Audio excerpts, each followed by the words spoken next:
Hey, what's up? It's Jim, and I just got back from the new film, The Rover. This is the latest film from David Michaud, who is an Australian director whose previous film was Animal Kingdom, which is a film I liked quite a bit. And what he did in that film was kind of doing an artier, darker, slower burn of a gangster film. Felt more surprising. You never really thought people were going to die, and then they did. And it also was kind of fun to watch as an audience, oddly enough. Then you have The Rover, which kind of does a similar thing but with the Western, but puts it in a post-apocalyptic Australian setting. After a major event has sent the world into collapse, it's kind of like a Western, very slow moving at first, and it's kind of harder to get into. Animal Kingdom really grabbed me early on during the film.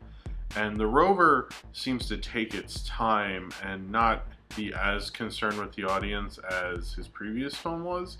And I find that was kind of my problem while watching it, is I had a harder time getting into it. While I still think it's a very good movie, and it still shows how good of a director David Michaud is, it's just such a different kind of film, and it's so slower and artier that can work for you. But in this, it kind of almost seemed like he went less in the direction that made Animal Kingdom kind of such a interesting film. This displays more of his minimalism than anything, and with not a ton of dialogue and not telling us how exactly it got into this post-apocalyptic state. It's like he's more interested in what would it be like to live in a world like that, not what caused that world. Not that the film should dwell on that. Guy Pearce, who drives up to a bar and starts drinking in this post-apocalyptic outback world, and then these three guys who were semi-sure committed a robbery and left a man behind because they believe him to be dead, drive up, and after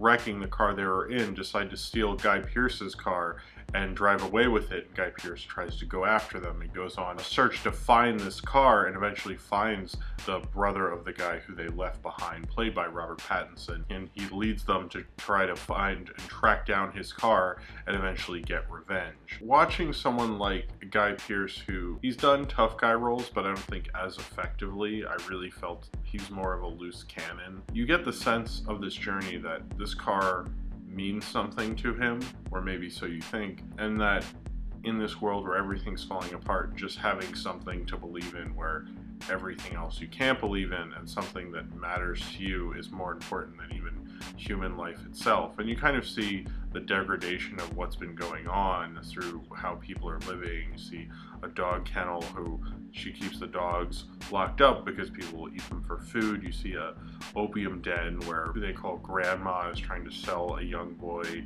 It looks like an opium den and a whorehouse. You see exactly what's been happening and the desperate nature everyone's in, and it feels like Guy Pearce's character, who's called Eric, has some sort of a system to his life that seems to make sense only to him, and we're going on a search with him. You could compare it to John Wayne and the Searchers or something, but it makes a lot less sense than that, certainly.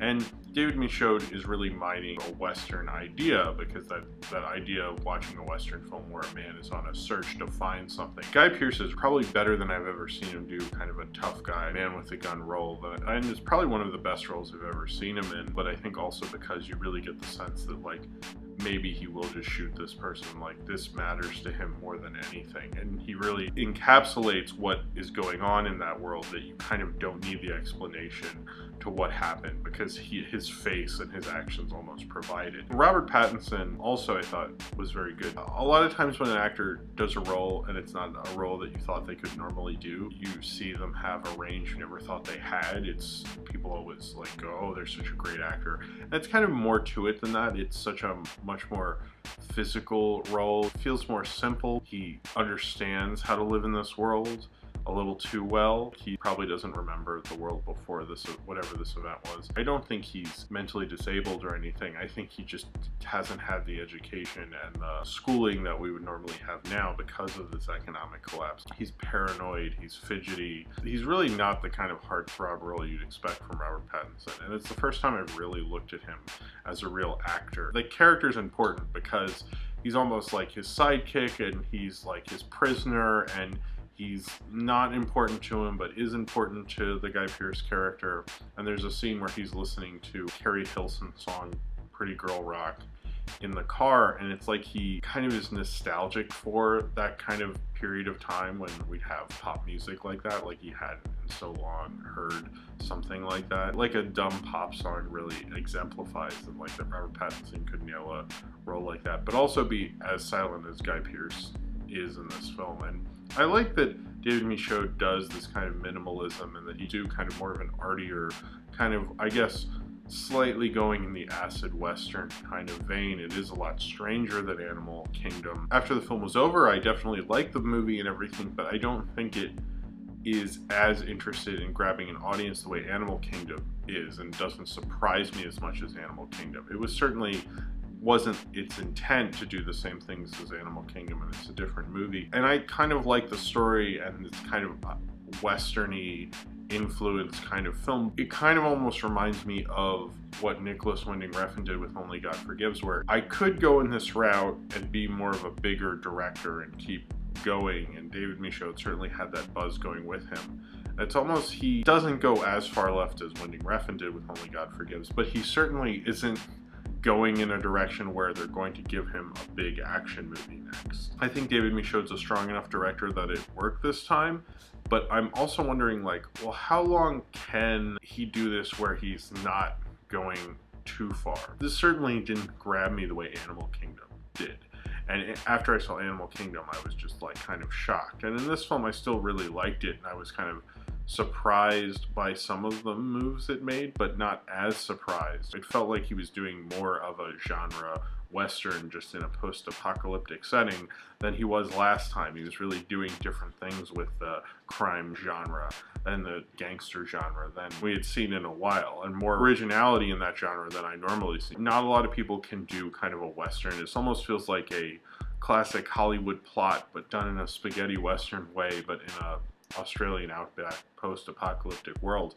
And that's interesting. He made a good movie with all of that, but I don't think it's as successful, and it doesn't make me look at him as a director the way I did in the previous film. This kind of feels like he is a very smart, interesting director, and he's still growing artistically, but it feels more like a sophomore film where he's proving something, but it's only to himself, and it's not to us as an audience. You know, I'm still going to see his next movie, and I'm still really into him, but it just doesn't stand out the way Animal Kingdom really did. This film is kind of a little more simpler, a little more minimal. It's a good movie, and it's an interesting movie. It's one of the better movies I've seen this summer, but if he wants to do a different kind of a film, that's fine. But I think that's kind of the thing that makes me not fall in love with this movie as much, because it took a while, and maybe the second time I view it, because of how it ends up, I think the second time I view it, I might view it in a different way. That he captures that kind of desperate nature that was in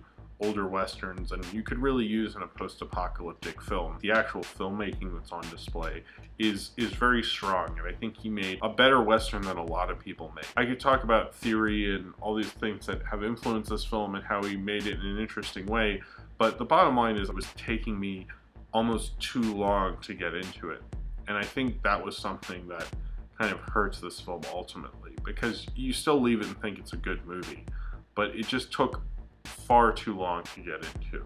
And I think that's David Michaud, and a lot of directors do this, where they want to kind of reject from the mainstream audience, from a theatrical audience almost, and kind of do their own thing and be like, see, deal with it. I think he works better when he's kind of grabbing us and captivating us as an audience, rather than proving something that I still like and it's still fun to watch, but I think it's not as shocking and captivating as it was last time. And I think minimalism isn't as interesting with his stories as going through a really more detailed story. I think he has a better handle on that than he does with something like this. It felt like last time he had a lot more control over the film. This film didn't. It felt like very controlled by him, but not as much. And I think I like him with that much control. I think him loosening the reins as much as he did maybe wasn't as interesting as I liked last time. But maybe last time needed that because of all the moving parts, and this film didn't have as many. And so maybe that's the trouble. It's different from what I expected, and I like the minimalist